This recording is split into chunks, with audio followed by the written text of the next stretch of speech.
नमस्कार दोस्तों। आज हम कक्षा 9 अर्थशास्त्र विषय के अध्याय 2 संसाधन के रूप में लोग इस पाठ को पढ़ेंगे। तो चलिए शुरुआत करते हैं पिछले अध्याय की तरह, जहाँ पे ज़रूरत महसूस की आवश्यकता अनुसार हम एक्सप्लेन करेंगे। शेष जो एक्सप्लेनेशन पार्ट होगा वो अलग से आएगा। तो रीडिंग प्रारंभ करते हैं। अध्याय 2 संसाधन के रूप में लोग, यानी जो इंसान है, मानव है, वह एक संसाधन के रूप में कैसे है, उसके विषय में इस पाठ में बात की गई है। अवलोकन। संसाधन के रूप में लोग अध्याय जनसंख्या की अर्थव्यवस्था पर दायित्व से अधिक परिसंपत्ति के रूप में व्याख्या करने का प्रयास है। जब शिक्षा, प्रशिक्षण और चिकित्सा सेवाओं में निवेश किया जाता है तो वही जनसंख्या मानव पूंजी में बदल जाती है। वास्तव में मानव पूंजी कौशल और उनमें निहित उत्पादन के ज्ञान का स्टॉक है। तो क्या कहा गया है कि जब शिक्षा, प्रशिक्षण और चिकित्सा यानी स्वास्थ्य और शिक्षा पे, ट्रेनिंग पे, आपके स्किल डेवलपमेंट में जब निवेश किया जाता है तो जो जनसंख्या होती है वह एक तरीके से मानव पूंजी में बदल जाती है। वह जैसे हम पैसे को पूंजी मानते हैं या चल अचल संपत्ति को हम पूंजी के रूप में देखते हैं, उसी तरीके से मानव क्या है, जो जनसंख्या है वह हमारी पूंजी हो जाती है जब उसके हम शिक्षा और स्वास्थ्य पर, उसकी हम कौशल विकास पर पैसा खर्च करते हैं या उस पर निवेश करते हैं। परिचय। संसाधन के रूप में लोग वर्तमान उत्पादन कौशल और क्षमताओं के संदर्भ में किसी देश के कार्यरत लोगों का वर्णन करने का एक तरीका है। उत्पादक पहलू की दृष्टि से जनसंख्या पर विचार करना सकल राष्ट्रीय उत्पाद के सृजन में उसके योगदान की क्षमता पर बल देता है। दूसरे संसाधनों की भांति जनसंख्या भी एक संसाधन है, एक मानव संसाधन। यह विशाल जनसंख्या का एक सकारात्मक पहलू है जिसे प्रायः उस वक्त अनदेखा कर दिया जाता है जब हम इसके नकारात्मक पहलू को देखते हैं, जैसे भोजन, शिक्षा और स्वास्थ्य सुविधाओं की जनसंख्या तक पहुंच से संबंधित समस्याओं पर विचार करते समय। यानी जब हम एक बहुत बड़ी मानव आबादी को बेसिक सुविधाएं उपलब्ध कराने के विषय में विचार करते हैं या कराने की कोशिश करते हैं, तो वहाँ पे हम क्या करते हैं, संसाधन यानी जो हमारे पास पैसा है या उपलब्ध सामग्री है वो कम पड़ती है, तो हम ये सोचते हैं कि हमारे लिए जनसंख्या बहुत बड़ी समस्या है।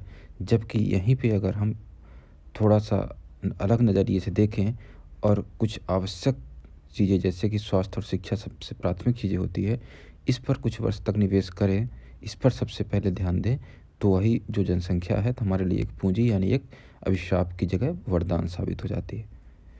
चलिए आगे चलते हैं।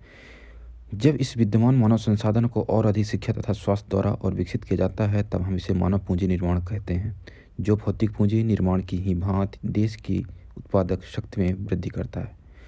मानव पूंजी में निवेश शिक्षा, प्रशिक्षण और स्वास्थ्य सेवा के द्वारा भौतिक पूंजी की ही भांति प्रतिफल प्रदान करता है। अधिक शिक्षित या बेहतर प्रशिक्षित लोगों की उच्च उत्पादकता के कारण होने वाली अधिक आय और साथ ही अधिक स्वस्थ लोगों की उच्च उत्पादकता के रूप में इसे प्रत्यक्षतः देखा जा सकता है। ब्रैकेट में जो चीज़ें हैं, भारत की हरित क्रांति एक नाटकीय उदाहरण है कि किस प्रकार बेहतर उत्पादन प्रौद्योगिकी के रूप में अधिक ज्ञान रूपी आगत दुर्लभ भूमि संसाधन की उत्पादकता में तीव्र वृद्धि ला सकता है। भारत में सूचना प्रौद्योगिकी में क्रांति एक आश्चर्यजनक उदाहरण है कि भौतिक मशीनरी तथा प्लांट की अपेक्षा मानव पूंजी के महत्व ने किस प्रकार उच्च स्थान प्राप्त कर लिया है।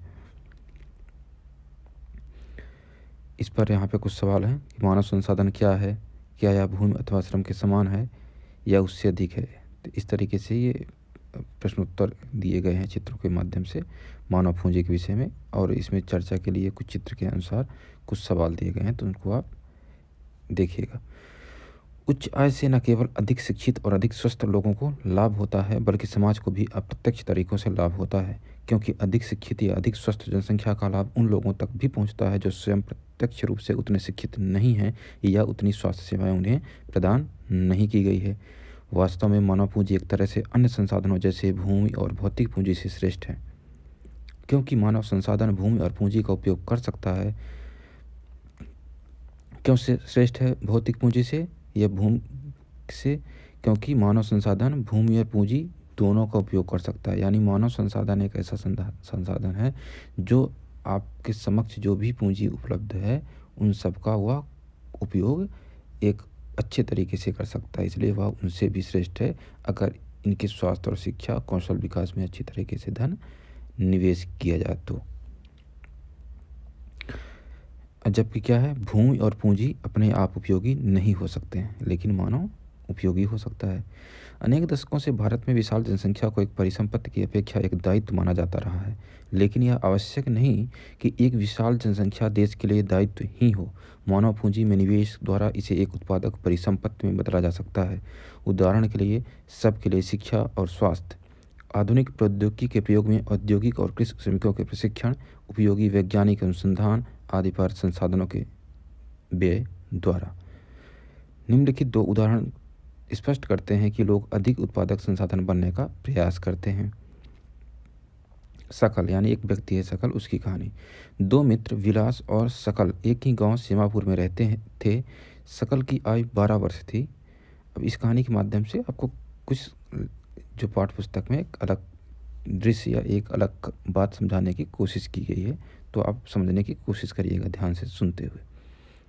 दो मित्र विलास और सकल एक ही गांव सीमापुर में रहते हैं। सकल की आयु 12 वर्ष थी। उसकी माँ शीला का घर का कामकाज देखती थी। उसके पिता बूटा चौधरी खेत में काम करते थे। सकल घर के कामकाज में अपनी माँ की मदद करता था। वह अपने छोटे भाई जीतू और बहन सीतू की भी देखभाल करता था। उसके चाचा श्याम ने मैट्रिक की परीक्षा पास की थी, लेकिन वह घर में बेकार बैठा था क्योंकि उसे कोई नौकरी नहीं मिली। बूटा और शीला चाहते थे कि उनका बेटा सकल पढ़े लिखे हुए उस पर गांव के स्कूल में नाम लिखाने के लिए जोर देते थे, जिसमें उसने शीघ्र प्रवेश पा लिया। उसने पढ़ना शुरू किया और उच्चतर माध्यमिक की परीक्षा पास कर ली। उसके पिता ने उसे अपनी पढ़ाई जारी रखने के लिए राजी कर लिया। उन्होंने सकल के लिए कंप्यूटर के व्यावसायिक कोर्स में अध्ययन के लिए कर्ज लिया। सकल प्रतिभाशाली था और आरंभ से ही पढ़ाई में उसकी रुचि थी। उसने बड़े लगन और उत्साह से अपना कोर्स पूरा किया। कुछ समय के पश्चात उसे एक प्राइवेट फर्म में नौकरी मिल गई। उसने एक नए प्रकार के सॉफ्टवेयर को डिजाइन भी किया। इस सॉफ्टवेयर से फर्म को अपनी बिक्री बढ़ाने में सहायता मिली। उसके बॉस ने उसकी सेवाओं से प्रसन्न होकर उसे पदोन्नति दी। विलास की कहानी। विलास 11 वर्ष का एक लड़का था और वह सकल के ही गाँव में रहता था।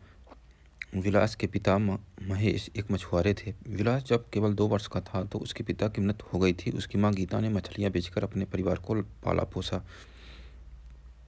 वह जमींदार के तालाब से मछलियाँ खरीदती और निकट की मंडी में बेचती थी। वह मछलियाँ बेचकर एक दिन में केवल 150 रुपये कमा पाती थी। विलास गठिया का रोगी बन गया। उसकी माँ के पास इतने पैसे नहीं थे कि वह उसे किसी डॉक्टर को दिखा पाती। वह स्कूल भी नहीं जा सका। उसकी पढ़ने में रुचि नहीं थी। वह खाना पकाने में अपनी माँ की मदद करता था तथा अपने छोटे भाई मोहन की भी देखभाल करता। कुछ समय पश्चात उसकी माँ बीमार पड़ गई तथा उनकी देखभाल करने वाला कोई नहीं था। परिवार में उनकी सहायता करने वाला भी कोई नहीं था। विलास भी उसी गाँव में मछलियाँ बेचने के लिए बाध्य हुआ। अपनी माँ की तरह वह भी काम ही कमा पाता था। अब आइए चर्चा करें में क्या दोनों मित्रों के बीच आप कोई अंतर पाते हैं? वे कौन से अंतर हैं? ये आप अपन चर्चा करिए या जवाब देने की कोशिश करिए या इस पर थिंक करिए। अब एक आपको प्रायोगिक कार्य दिया गया है कि पास के किसी गांव या झुग्गी इलाके में जाएं और अपनी उम्र के किसी लड़के या लड़की का अध्ययन करें जो विलास या सकल जैसी परिस्थितियों का सामना कर रहा हो। आगे चलते हैं। इन दोनों व्यक्तियों की अध्ययनों में हमने देखा कि सकल स्कूल जाता था जबकि विलास स्कूल नहीं गया। सकल शारीरिक रूप से हृदय पुष्ट और स्वस्थ था। उसे बार बार डॉक्टर के पास जाने की आवश्यकता नहीं पड़ती थी।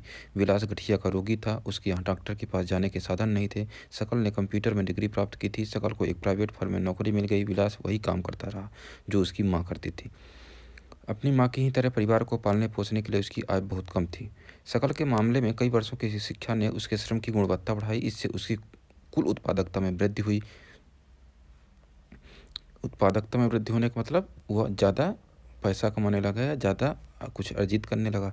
कुल उत्पादकता देश की समृद्धि में योगदान देती है। क्या करती है कि जब किसी व्यक्ति की कुल उत्पादकता बढ़ती है यानी वो ज़्यादा पैसा कमाता है तो इससे देश के भी इनकम में वृद्धि होती है। इसके बदले में व्यक्ति को वेतन के रूप में या फिर उसके पसंद के किसी दूसरे रूप में प्रतिफल मिलता है और वह परिणाम किसके पास वापस लौट के आता है? वही व्यक्ति के पास या शेष जनसंख्या के पास। तो इस तरीके से एक चक्र बनता है। एक व्यक्ति ने अपनी उत्पादक अच्छा ज्ञान लिया तो उसको अच्छी कमाई हुई, तो इससे देश की कमाई में वृद्धि हुई। तो देश की कमाई में वृद्धि होने से क्या हुआ कि देश की सरकार के पास पैसा अधिक आया। तो वह जिन लोगों के पास नहीं है, जैसे खाद्यान्न के माध्यम से, अलग अलग सुविधाओं के माध्यम से, पेंशन के माध्यम से, वो लोगों को पुनः पैसा वापस होके आता है। जो सरकारी नौकरी में उनको अच्छी सैलरी मिलती है, इंफ्रास्ट्रक्चर मजबूत होते हैं। तो एक तरीके से अच्छा चक्र बनता है। विलास को उसके जीवन के आरंभिक भाग में कोई शिक्षा या स्वास्थ्य सेवा नहीं मिल सकी। वह अपनी माँ की भांति मछलियाँ बेचकर अपना जीवन यापन करता, इसीलिए वह अपनी माँ की ही तरह अकुशल श्रमिक का वेतन पाता था।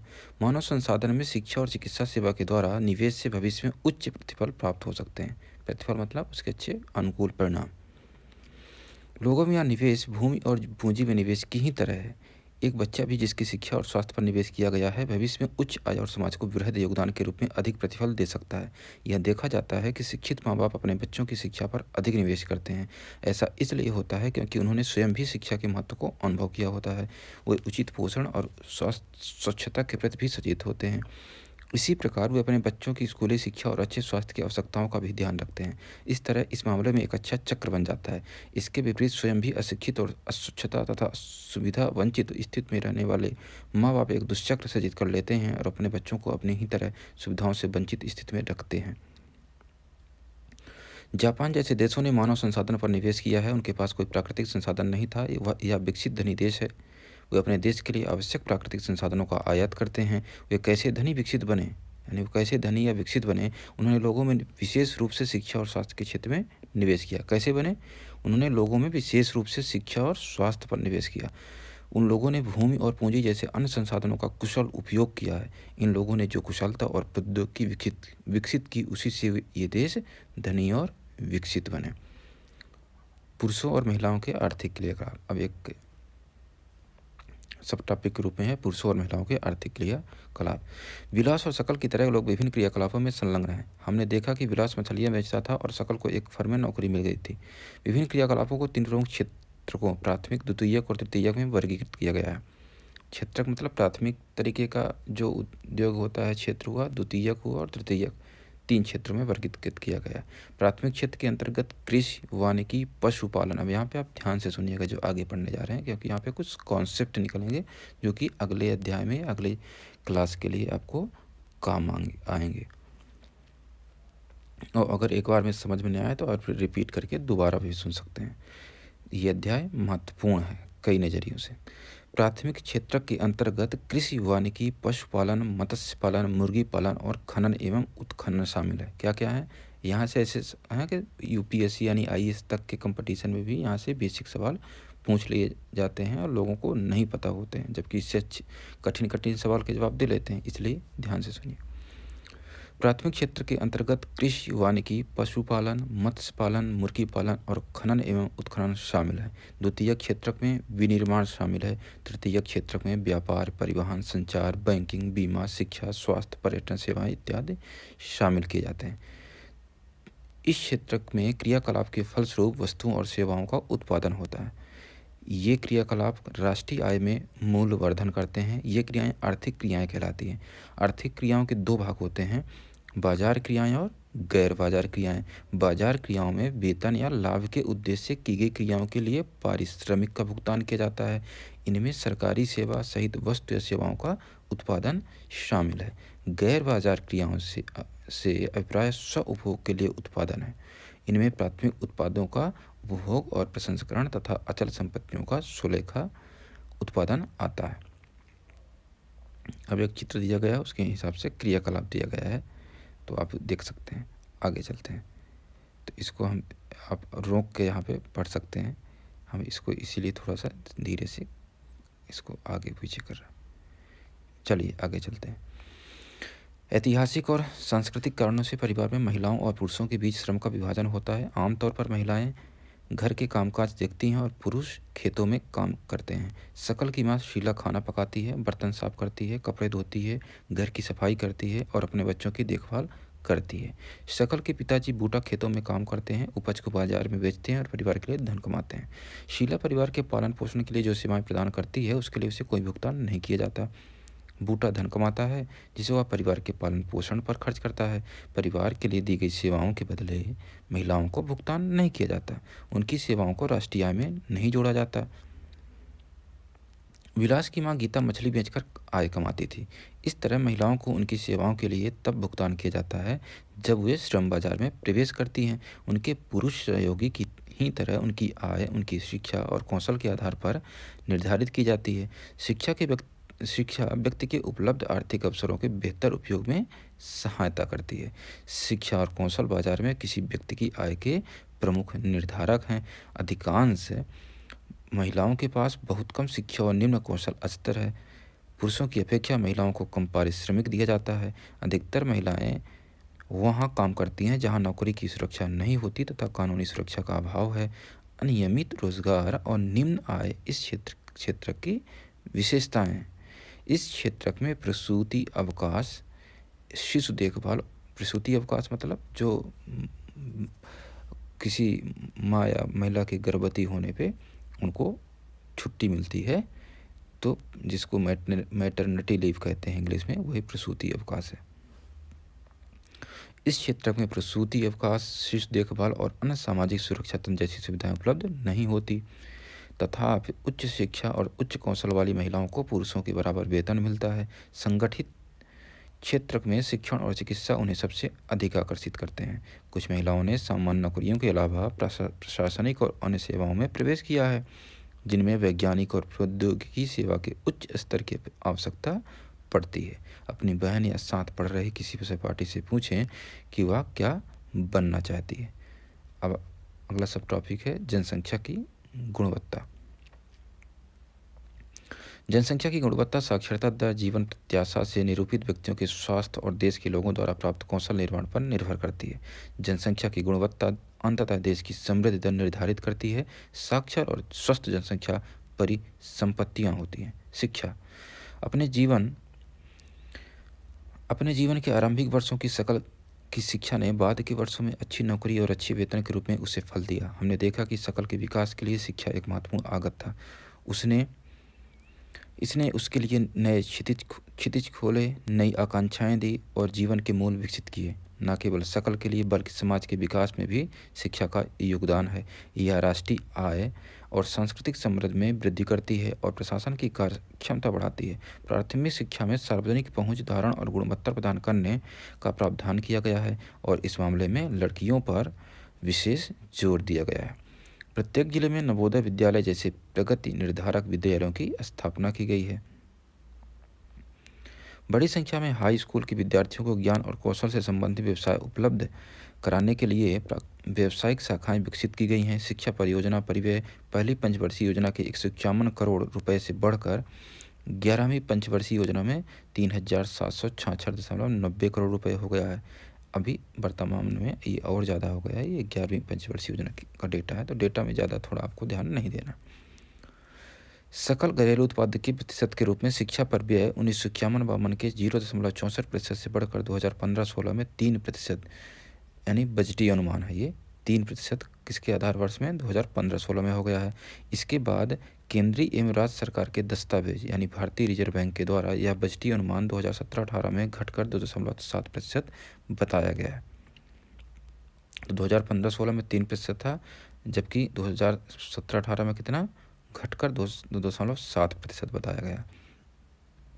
इससे साक्षरता दर 1951 के 18% से बढ़कर 2011 में 74% हो गई है। और अभी 26 जनवरी जो अभी 2021 की गुजरी है 2 दिन पहले, इसमें जो एक रिपोर्ट है न्यूज़पेपर की, उसके हिसाब से अनुमानित जो साक्षरता दर है 2021 में वो 77.7 के लगभग हो गई है, जो 2011 में 74% थी।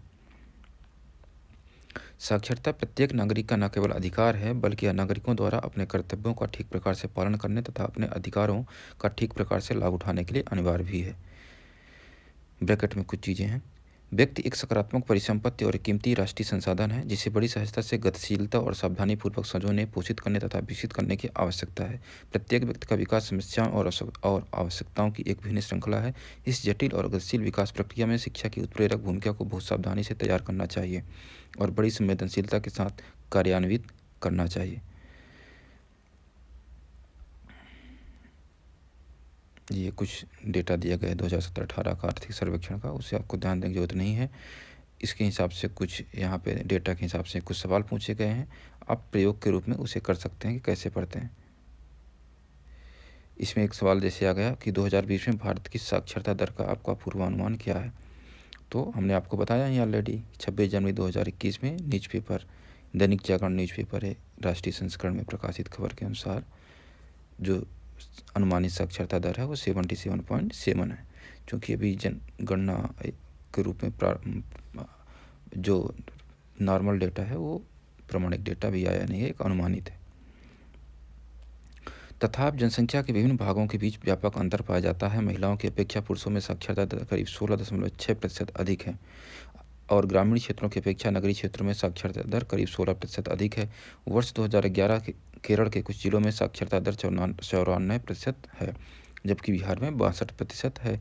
वर्ष 2015-16 प्राथमिक स्कूल प्रणाली भारत के 8.41 लाख से भी अधिक गाँव में फैली है। दुर्भाग्यवश स्कूल शिक्षा के इस विस्तार को शिक्षा के निम्न स्तर और पढ़ाई बीच में छोड़ने की उच्च दर ने कमज़ोर कर दिया है। 6 से 14 वर्ष आयु वर्ग के सभी स्कूली बच्चों को वर्ष 2010 तक प्राथमिक शिक्षा प्रदान करने की दिशा में सर्व शिक्षा अभियान एक महत्वपूर्ण कदम है। राज्यों, स्थानीय सरकारों और प्राथमिक शिक्षा सार्वभौमिक लक्ष्य को प्राप्त करने के लिए समुदाय की सहभागिता के साथ केंद्रीय सरकार की यह एक समयबद्ध पहल है। इसके साथ ही प्राथमिक शिक्षा में नामांकन बढ़ाने के लिए सेतु पाठ्यक्रम और स्कूल लौटो शिविर प्रारंभ किए गए हैं। कौन कौन से कार्यक्रम? सेतु पाठ्यक्रम और स्कूल लौटो शिविर प्रारंभ किए गए हैं। कक्षा में बच्चों की उपस्थिति को बढ़ावा देने, बच्चों के धारण और उनकी पोषण स्थिति में सुधार के लिए दोपहर के भोजन की योजना कार्यान्वित की जा रही है, यानी मिड डे मील। इन नीतियों से भारत में शिक्षित लोगों की संख्या में वृद्धि हो सकती है। अब क्रियाकलाप है एक, आप इसको देखिएगा और करने की कोशिश करिएगा।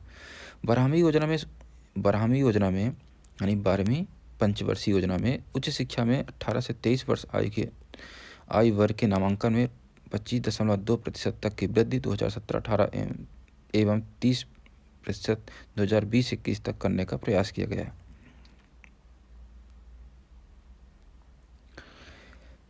यह विश्व औसतन 26% से मिलती जुलती है। यह रणनीति पहुंच में वृद्धि, गुणवत्ता, राज्यों के लिए विशेष पाठ्यक्रम में परिवर्तन को स्वीकार करना, व्यवसायीकरण तथा सूचना प्रौद्योगिकी के उपयोग का जाल बिछाने पर केंद्रित है।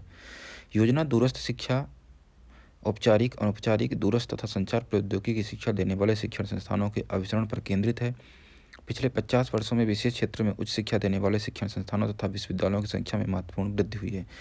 1951 से 2015-16 के बीच कॉलेजों तथा विश्वविद्यालयों की संख्या में वृद्धि, छात्रों के नामांकन तथा अध्यापकों की भर्ती को सारणी 2.1 में दिखाया गया है। एक तरीके से 1950-51 में महाविद्यालयों की संख्या 750 थी, विश्वविद्यालयों की संख्या 30 थी, विद्यार्थी 2,63,000 थे, शिक्षक यूनिवर्सिटी एवं कॉलेज 24,000। 2017-18 में का डेटा है, महाविद्यालयों की संख्या 41,012, विश्वविद्यालयों की संख्या 851 जो कि 2018-19 में 911 हो गई। विद्यार्थियों की संख्या 2017-18 में 3,66,42,378 और शिक्षक यूनिवर्सिटी एवं कॉलेज 12,84,957। 2017-18 का डेटा बदलता रहता है, तो ये आप इसको देख सकते हैं और इसके आधार पर चर्चा कर सकते हैं। स्वास्थ्य, अब अगला क्या है सब टॉपिक? स्वास्थ्य। फर्म का उद्देश्य लाभ को अधिकतम करना है। क्या आप सोचते हैं कि कोई भी फर्म ऐसे व्यक्तियों को रोजगार देने के लिए प्रेरित होगी जो खराब स्वास्थ्य होने के कारण स्वस्थ श्रमिकों के बराबर कार्य नहीं कर पाएँ? यानी कहा जा रहा है कि कोई भी कंपनी किसी ऐसे व्यक्ति को नौकरी क्यों देगी जो डेली बीमार रहता है।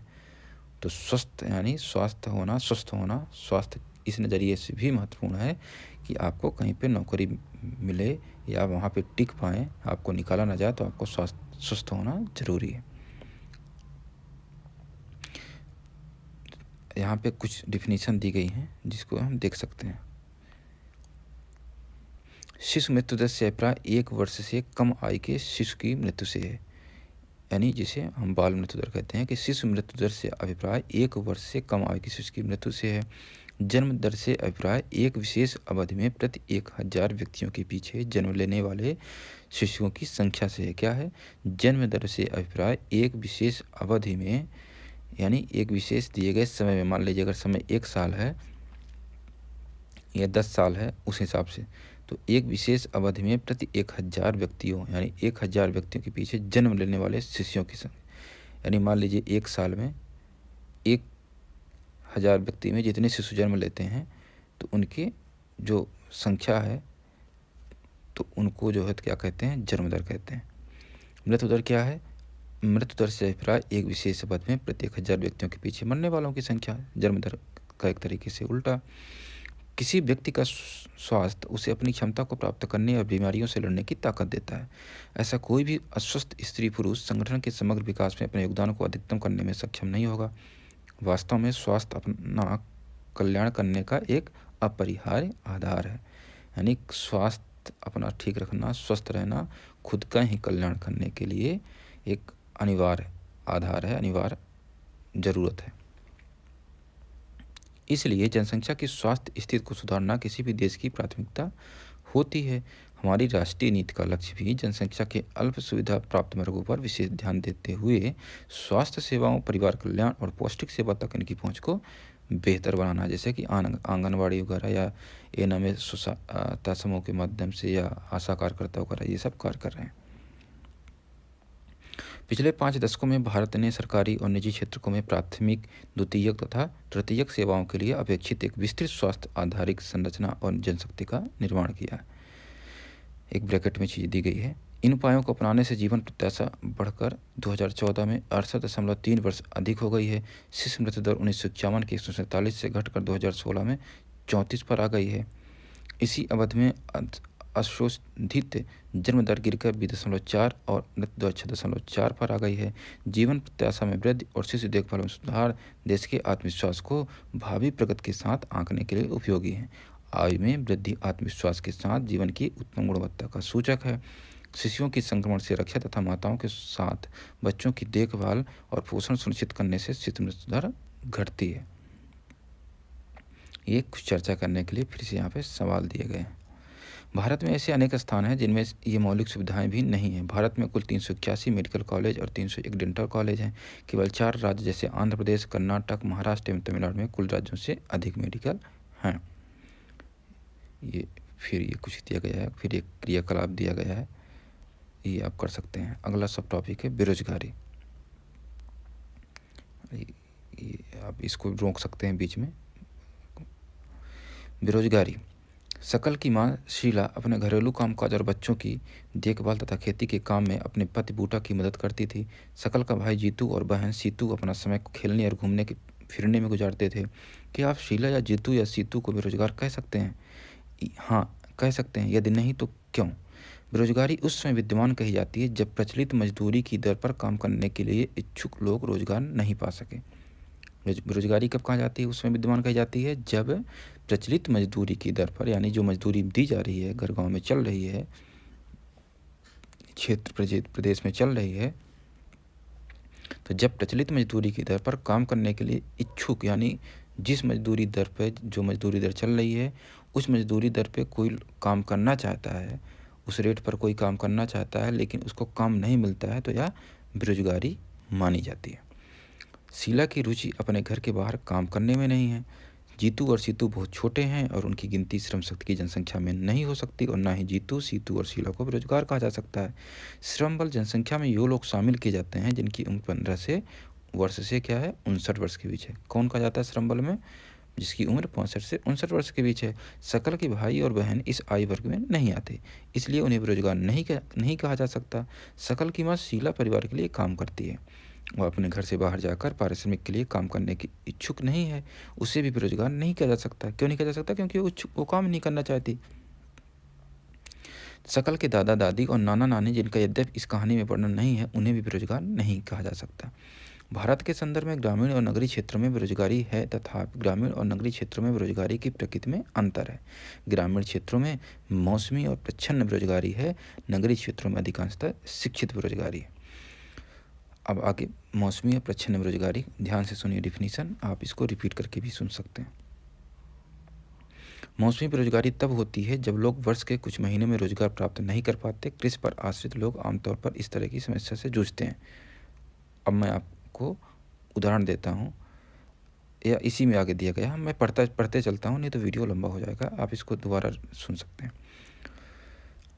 मौसमी बेरोजगारी तब होती है जब लोग वर्ष के कुछ महीनों में रोजगार प्राप्त नहीं कर पाते हैं। कृषि पर आश्रित लोग आमतौर पर इस तरह की समस्या से जूझते हैं। वर्ष में कुछ व्यस्त मौसम होते हैं जब बुआई, कटाई, निराई और गहाई होती है।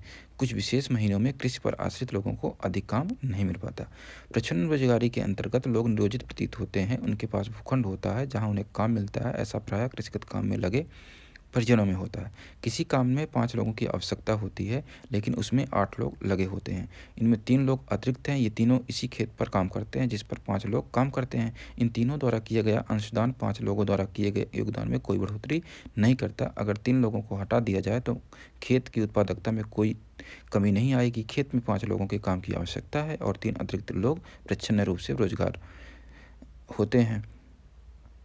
शहरी क्षेत्रों के मामले में शिक्षित बेरोजगारी में एक सामान्य परिघटना बन गई है। मैट्रिक, स्नातक और स्नातकोत्तर डिग्रीधारी अनेक युवक रोजगार पाने में असमर्थ है। एक अध्ययन में यह बात सामने आई है कि मैट्रिक की तुलना में स्नातक और स्नातकोत्तर युवाओं में बेरोजगारी अधिक तेजी से बढ़ी है। एक विरोधाभासी जनशक्ति स्थिति सामने आई है कि कुछ विशेष श्रेणियों में जनशक्ति के आधिक्य के साथ ही कुछ अन्य श्रेणियों में जनशक्ति की कमी विद्यमान है। एक और तकनीकी अर्हता प्राप्त लोगों के बीच बेरोजगारी है तो दूसरी ओर तकनीकी अर्हता प्राप्त लोगों के बीच बेरोजगारी है तो दूसरी ओर आर्थिक समृद्धि के लिए आवश्यक तकनीकी कौशल की कमी भी है। 3 बेरोजगारी की बात की गई। पहला एक जो सीजनल है, मौसमी बेरोजगारी, दूसरा प्रच्छन्न बेरोजगारी, तीसरा शिक्षित बेरोजगारी। मौसमी बेरोजगारी ये है कि मान लीजिए आपने धान की खेती किया, फिर 2 महीने के लिए जब तक धान की कटाई करना है तो आपके पास कोई काम नहीं 1 महीने के लिए, तो आप क्या हुए, बेरोजगार हो गए। गेहूँ की बुवाई हुआ या गेहूँ की खेती हो गई, गेहूँ की कटाई हो गई, इसके बाद अप्रैल से लेकर के जून तक में कुछ भी काम नहीं है, तो ये क्या होगा कि जब खेती की समय आया तभी रोजगार मिला, नहीं तो छिन गई। ये कहलाया मौसमी बेरोजगारी, शेष समय में काम नहीं है।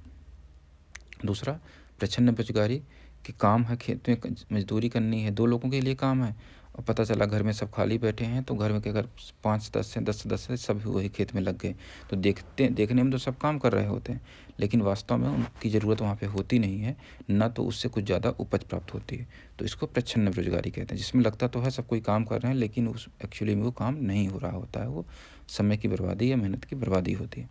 शिक्षित बेरोजगारी क्या है कि जितनी योग्यता है, योग्यता के अनुरूप आपको काम नहीं मिल रहा है या काम मिल ही नहीं रहा।